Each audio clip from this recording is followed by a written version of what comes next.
Well, folks, I'm Albanian, okay, mostly, okay? And I wanted to go to the place where my blood is from. My people left Albania centuries ago, lived in Italy, and then came here. And very little is known by anything of Albania, by anybody. I decided to go. And because my family is so long gone from there, my only hope of being able to navigate and learn would be to stay with a group of sisters that were led by Mother Teresa, who was Albanian. And so I made arrangements to go and stay with them. And Albania was really wild. First of all, Albanians are dramatic. We are emotional, we are passionate, and we take everything to a little bit higher level than other people. Okay? Our positivity can be really positive, and we want to get a bad, foul attitude. Well, we'll call our country hell. Okay? This is actual laws in Albania. We do everything in the extreme. I want to give you a little bit of a feeling about us. All throughout the Albanian countryside are these concrete bubbles. They're everywhere. And I'm asking people, like, what are those? Well, they're bunkers. And what are they there for? Well, turns out they had a very Albanian dictator who overreacted to the threat of attack and made one of these for every single citizen, every single family. And I said, well, who did you think was going to attack? You. They thought America was going to attack at any minute. And I said, us attack you? People in my country don't even know you exist. They couldn't find you on a map if they had to. And here you are preparing for this imminent attack, with that exaggerationalness of Albanians. I love the fact that a lot of people use them as planters for their trees and bushes and stuff. Flip them over and find some positive use out of the bunkers. There was an energy to them. Just a little bit of here to catch what we're about. It was so wonderful everywhere to just see, whether reading poetry, everything's done with feeling.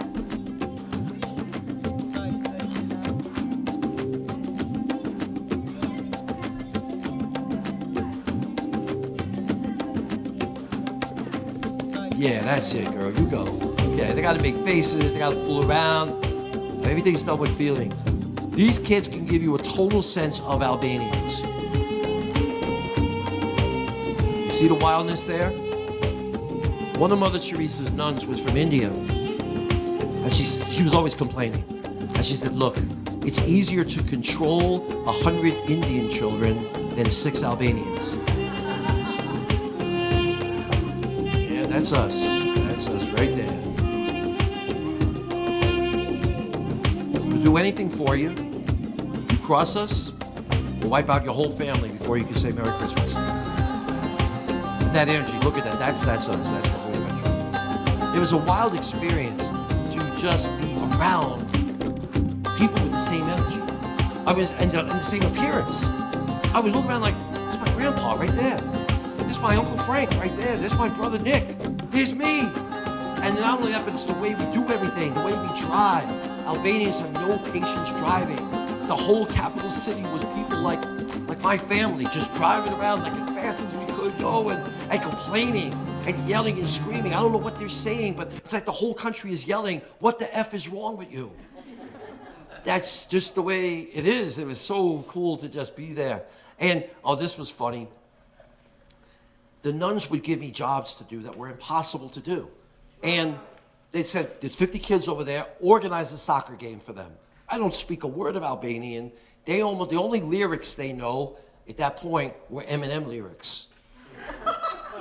And the nuns were wondering, why are they using language? Because they all know English. The Mother Teresa's nuns know English. They're like, why are all these kids using words like this with Tony? So anyway, I had to try and communicate non-verbally. So my way of expressing like, enough already, was just to go like that. And they picked it up, and they loved it. And all the kids were like, Tony! And that was a big thing of connecting with everybody. I'd like to share with you a couple of lessons I learned there in Albania that were kind of painful. And some of them were good, though. Some of them were good. The nuns would give my stuff away. They wouldn't let me give my stuff away. They would give it away at the right time. Everything is whatever sister says, sister gets. And Mother Teresa's nuns are all like little dictators. But anyway, there was this way to be giving stuff to the children that I brought. And there'd be this woman that would jump in, push kids down to get her share. Ahead of the kids. She would do this all day long.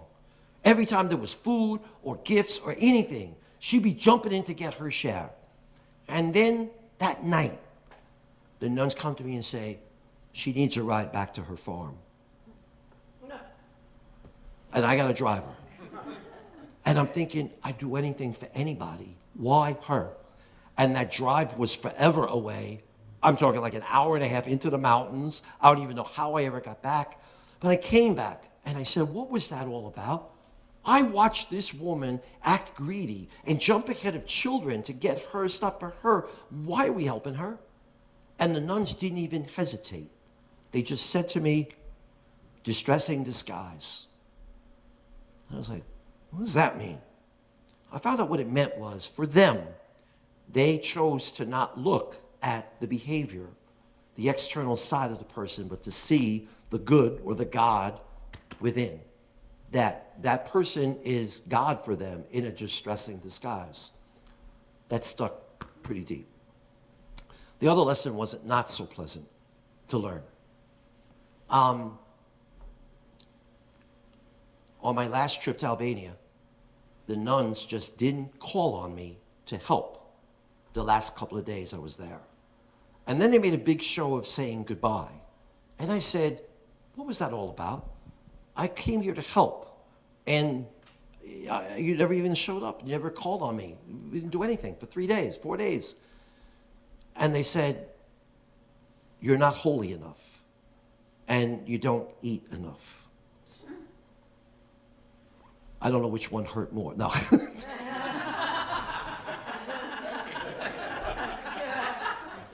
I know I don't eat enough on these trips. But anyway, and that was it. And I was like stunned because I knew I had lost my connection to the country where my roots are and the ability to be there with those people and to have those continued experience and keep those bonds alive and to do some good there too. And it hurt me a lot, but the lesson I learned was this. The year before, I had brought 6 volunteers, 6 helpers, 6 missionaries. And at the end of the trip, the nuns went up and down in the farewell ceremony, and they said, you can come back, you can come back, you can come back. And I thought that was messed up. I mean, because it was done in front of everybody, including they left 3 kids out. I didn't say anything because on one hand, they were the 3 that were the laziest out of the group. And the other thing was, I said, these are holy women. They know what they're doing. Maybe they have some vision here. Didn't say anything. And I learned, you see something unjust, you say something, because it could eventually be you. A year later, it was me. And that's when I learned, like, open your mouth if you see something that isn't fair or it's hurtful. It was especially hurtful for me because they're known as the missionary. You know how painful it is to be treated so uncharitably by the missionaries of charity? What does that mean about you? I don't know. But anyway, with the good side of that outcome is I've never been back to Albania since then. But I have been able to stay close to the kids now that they're all growing up. And they come to the United States and see if they can visit. And we're very close and everything. So get some Albanian lessons there.